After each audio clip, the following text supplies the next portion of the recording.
नमस्कार। आज हम एक बहुत ही दिलचस्प विषय पर बात करने वाले हैं, फार्माकोग्नोसी। हाँ, सुनने में शायद थोड़ा मुश्किल लगे, पर है बहुत रोचक। हमारे पास इससे जुड़े कई स्रोत हैं और कोशिश रहेगी कि इनमें से जो सबसे ज़रूरी जानकारी है, उसे निकालकर इस विषय को अच्छे से समझा जाए। बिल्कुल, एक सॉलिड अंडरस्टैंडिंग बनाने की कोशिश करते हैं। तो चलिए शुरू करते हैं फिर। आखिर ये फार्माकोग्नोसी है क्या चीज़? देखिए, सीधे शब्दों में कहूँ तो फार्माकोग्नोसी है नेचुरल सोर्स से मिलने वाली दवाओं की स्टडी। नेचुरल सोर्स मतलब पौधे, जानवर, यहाँ तक कि मिनरल्स यानी खनिज। ये विज्ञान इन कच्ची दवाओं, जिन्हें क्रूड ड्रग्स कहते हैं, उनके फिजिकल, केमिकल, बायोलॉजिकल गुणों को समझने पर फोकस करता है। अच्छा, सिर्फ दवा पहचानना ही नहीं? नहीं, उससे कहीं ज्यादा। इसमें दवा का इतिहास, वो कहाँ उगती है या मिलती है, उसकी खेती कैसे होती है, सही टाइम पर उसे कलेक्ट कैसे करना है, बाजार के लिए तैयार और स्टोर कैसे करना है, ये सब कुछ शामिल है। ये शब्द फार्माकोग्नोसी ये कहाँ से आया? सुनने में काफी टेक्निकल है। हाँ, ये असल में दो ग्रीक शब्दों से बना है। फार्माकॉन, जिसका मतलब है दवा, और गिग्नोस्को, मतलब जानना या ज्ञान प्राप्त करना। दवा का ज्ञान? बिल्कुल। इसे 1815 में जर्मनी के एक मेडिकल छात्र थे, सीए सेडलर, उन्होंने अपनी थीसिस में पहली बार इस्तेमाल किया था। 1815 में? अच्छा। हाँ, लेकिन मजे की बात यह है कि इससे पहले और काफी टाइम तक इस सब्जेक्ट को मटीरिया मेडिका कहते थे। मटीरिया मेडिका, हाँ ये नाम सुना है। मतलब मेडिकल मटीरियल या चिकित्सा सामग्री। एग्जैक्टली। इस नाम से मुझे डायोस्कोरिडीज याद आ रहे हैं, श्रोतों में जिक्र था उनका। उन्हें तो इस फील्ड का क्या कहते हैं, पितामह कहा जाता है ना? हाँ, बिल्कुल सही कहा। पहली सदी के ग्रीक फिजिशियन थे डायोस्कोरिडीज, उन्हें फादर ऑफ फार्माकोग्नोसी मानते हैं। उनकी एक किताब थी डी मटीरिया मेडिका, वो एक मील का पत्थर थी, समझ लीजिए। उसमें उन्होंने करीब 600 पौधों के औषधीय गुणों के बारे में लिखा था। 600? हाँ, और सिर्फ पौधे ने, कुछ जानवरों और मिनरल से मिलने वाले प्रोडक्ट्स के बारे में भी काफी डिटेल में बताया था। और ये ज्ञान सदियों तक वेस्टर्न मेडिसिन का बेस बना रहा। कमाल है। तो इसका मतलब ये हुआ कि दवाएं सिर्फ पेड़ पौधों से ही नहीं आती? नहीं, बिल्कुल नहीं। स्रोत क्या क्या हो सकते हैं फिर? मतलब कितने अलग अलग तरह के? बहुत ज्यादा विविध है। सबसे कॉमन तो पौधे ही हैं, जैसे नक्स वोमिका के बीज हो गए, या लौंग की कली, सेना की पत्तियां, ये सब तो है ही। फिर जानवरों से भी हमें चीजें मिलती हैं। शहद है, मधुमक्खी का मोम है, लाख है। अच्छा, हाँ। और फिर है सूक्ष्म जीव, माइक्रो ऑर्गेनिजम्स।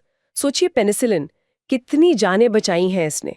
टेट्रासाइक्लिन भी, ये सब सूक्ष्म जीवों से मिले हैं। सही बात है, एंटीबायोटिक्स। हाँ, और मिनरल्स भी स्रोत है, जैसे केओलिन या टैल्क, जो पेट की गैस या स्किन प्रॉब्लम्स में यूज होता है। मिनरल्स भी दवा के सोर्स हैं? ये दिलचस्प है।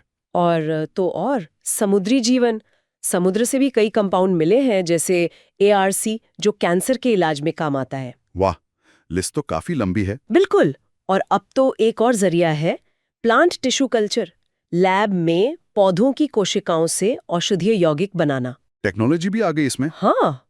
अच्छा, इतिहास की बात करें तो डायोस्कोरिडीज के अलावा और कौन से बड़े नाम हैं जिनका योगदान रहा? गैलन का भी जिक्र है स्रोतों में। हाँ, गैलन, वो भी एक बहुत महत्वपूर्ण रोमन फिजिशियन थे।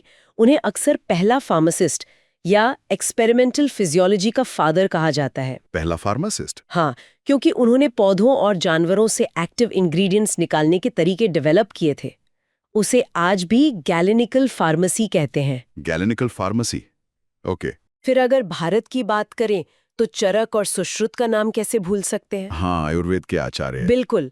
चरक संहिता, सुश्रुत संहिता, ये आयुर्वेद के आधार ग्रंथ है। इनमें हजारों जड़ी बूटियों और उनके इस्तेमाल का वर्णन है। सुश्रुत को तो फादर ऑफ कॉस्मेटिक सर्जरी भी कहते हैं। हाँ, सुना है। और अगर मॉडर्न इंडियन फार्मेसी की बात करें तो प्रोफेसर महादेव लाल श्रॉफ का नाम लेना बहुत जरूरी है। ML श्रॉफ? हाँ, उन्हें फादर ऑफ इंडियन फार्मेसी कहा जाता है। उनकी जयंती 6 मार्च को नेशनल फार्मेसी एजुकेशन डे के तौर पर मनाते हैं। ये जानना अच्छा लगा। काफी समृद्ध इतिहास है इस फील्ड का। यकीनन। चलिए अब थोड़ा वापस पौधों पर आते हैं। हाँ। क्योंकि वो फार्माकोग्नोसी का एक बहुत बड़ा हिस्सा है। कोशिका के लेवल पर सेल के अंदर ऐसा क्या खास होता है जो उन्हें दवाइयों का इतना अच्छा स्रोत बनाता है? हाँ, पौधे की कोशिकाएं, जिन्हें हम यूकैरियोटिक सेल्स कहते हैं, वे अपने आप में छोटी छोटी फैक्ट्री जैसी हैं। फैक्ट्रीज? हाँ, मतलब उनमें जानवरों की कोशिकाओं से कुछ अलग और बहुत महत्वपूर्ण स्ट्रक्चर्स होते हैं। जैसे सबसे बाहर एक मजबूत सेल वॉल होती है, कोशिका भित्ति। Cell wall? हाँ, ये सेलुलोज से बनी होती है और पौधे को एक स्ट्रक्चर, एक मजबूती देती है।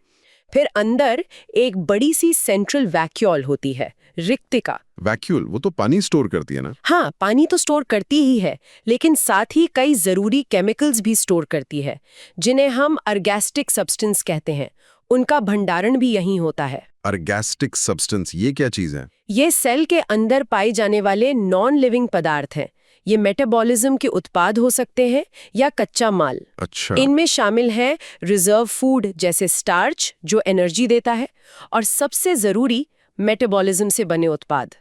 यहीं पर हमें कई मेडिसिनली एक्टिव कंपाउंड्स मिलते हैं, जैसे एसेंशियल ऑयल्स, आवश्यक तेल, जिनसे पौधों में खास खुशबू आती है और अरोमा थेरेपी वगैरह में इस्तेमाल होते हैं। या फिर एल्कलॉइड्स, ये नाइट्रोजन वाले कंपाउंड होते हैं, अक्सर स्वाद में कड़वे होते हैं। पौधे के लिए तो ये डिफेंस का काम करते हैं, पर इंसानों के लिए शक्तिशाली दवाएं हो सकती हैं। मॉर्फिन, क्विनिन जैसे? बिल्कुल, मॉर्फिन दर्द निवारक है, क्विनिन मलेरिया की दवा। ये सब एल्कलॉइड्स हैं।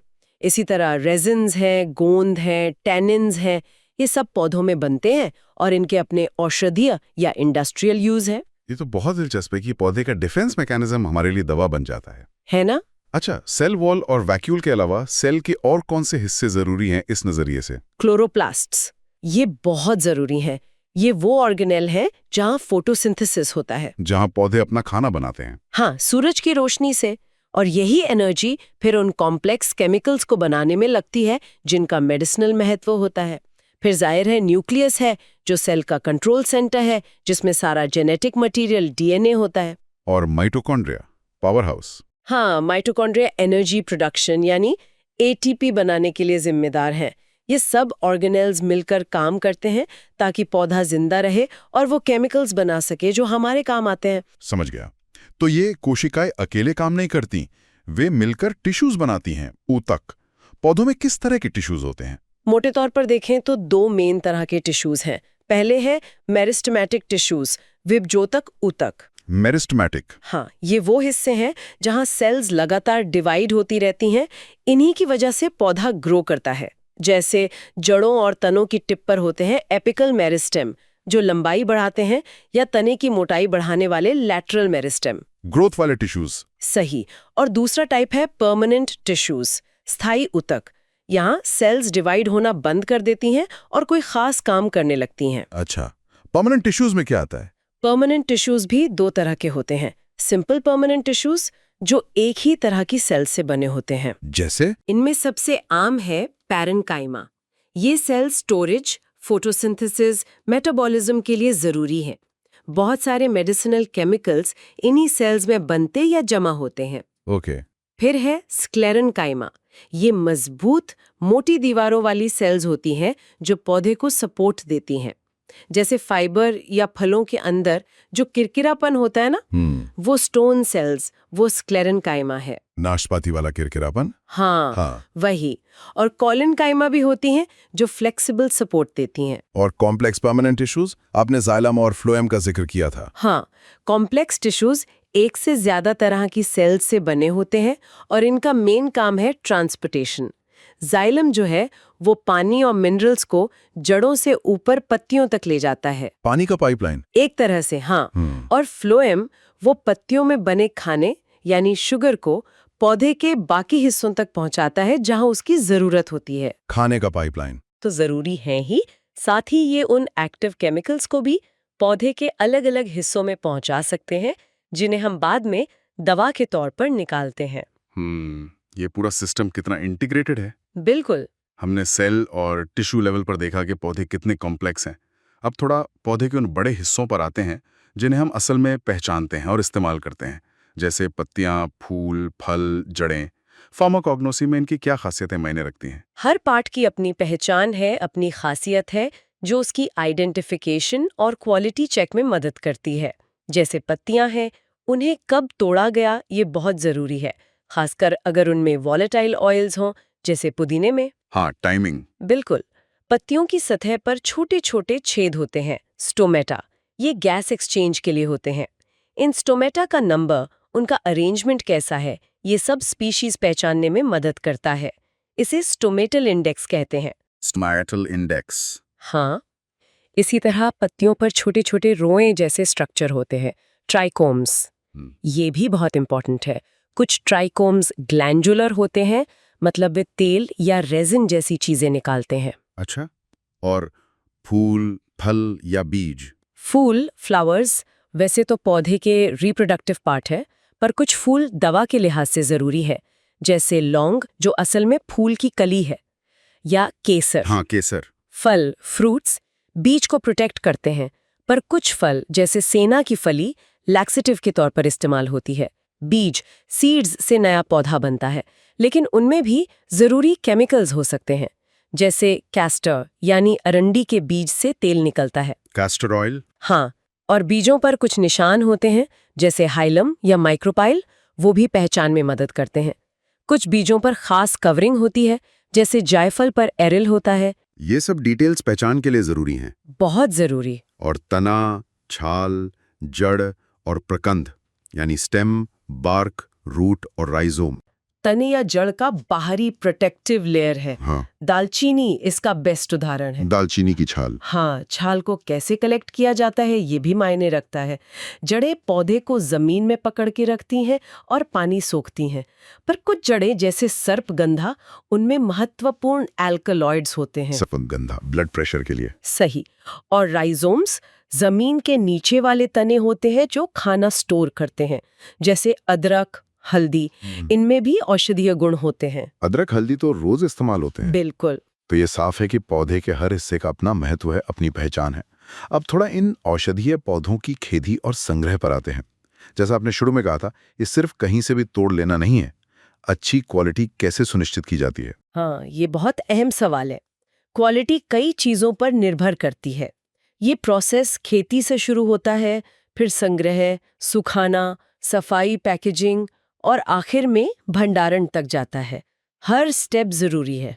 खेती क्यों जरूरी है? जंगली पौधे क्यों नहीं? देखिए, जंगली पौधों को इकट्ठा करने के मुकाबले खेती करने के फायदे हैं। हम क्वालिटी पर, मात्रा पर बेहतर कंट्रोल रख सकते हैं। लेकिन खेती करना भी आसान नहीं। कई चीजें उसे प्रभावित करती हैं। क्या चीजें? कई सारे एनवायरमेंटल फैक्टर्स हैं, जैसे ऊंचाई। कुछ पौधे ज्यादा ऊंचाई पर अच्छे होते हैं, जैसे चाय। कुछ कम ऊंचाई पर, जैसे दालचीनी। तापमान, पौधे की ग्रोथ और उसके अंदर के केमिकल रिएक्शन यानी मेटाबॉलिज्म को कंट्रोल करता है। बारिश भी सही मात्रा में चाहिए। बहुत ज्यादा या बहुत कम बारिश, दोनों ही एक्टिव इंग्रेडिएंट्स की मात्रा पर असर डाल सकती हैं। दिन की लंबाई और रोशनी भी बहुत जरूरी है। तो कब कटाई करनी है ये इस पर निर्भर करेगा। अच्छा, ये तो काफी स्पेसिफिक है। और मिट्टी, उसका क्या रोल है? मिट्टी का तो बहुत ही बड़ा रोल है। वो पौधे को सहारा देती है, पानी देती है, न्यूट्रिएंट्स देती है। मिट्टी का टेक्सचर कैसा है, रेतीली है, चिकनी है या दोमट, ये उसकी पानी रोकने की क्षमता तय करता है। और पीएच, एसिडिक, अल्कलाइन? हाँ, मिट्टी का पीएच भी बहुत जरूरी है। ये तय करता है कि पौधा न्यूट्रिएंट्स कितनी आसानी से ले पाएगा। ज्यादातर पौधे हल्के एसिडिक से न्यूट्रल पीएच पसंद करते हैं, पर कुछ अपवाद भी हैं। तो मिट्टी की उर्वरता मतलब फर्टिलिटी बनाए रखना भी जरूरी होगा। हाँ, बिल्कुल। मिट्टी की फर्टिलिटी का मतलब है कि वो पौधे को सही मात्रा में बैलेंस्ड न्यूट्रिएंट्स दे पाए।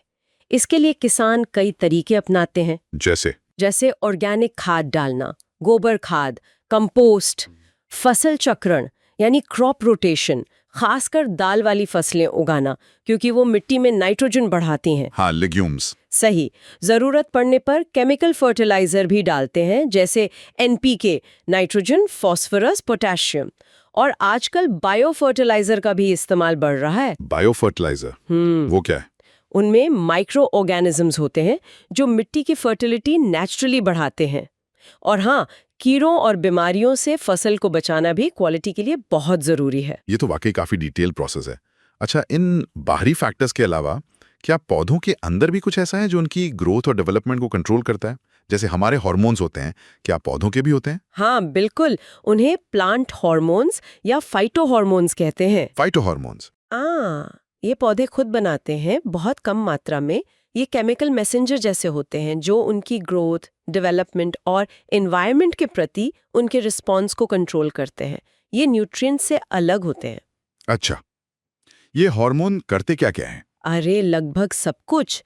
जड़ और तने की लंबाई बढ़ना, पत्तों का गिरना, फूलों का खिलना, फलों का बनना और पकना, बीजों का जर्मिनेशन, स्ट्रेस से निपटना जैसे सूखा पड़ गया या कोई बीमारी लग गई।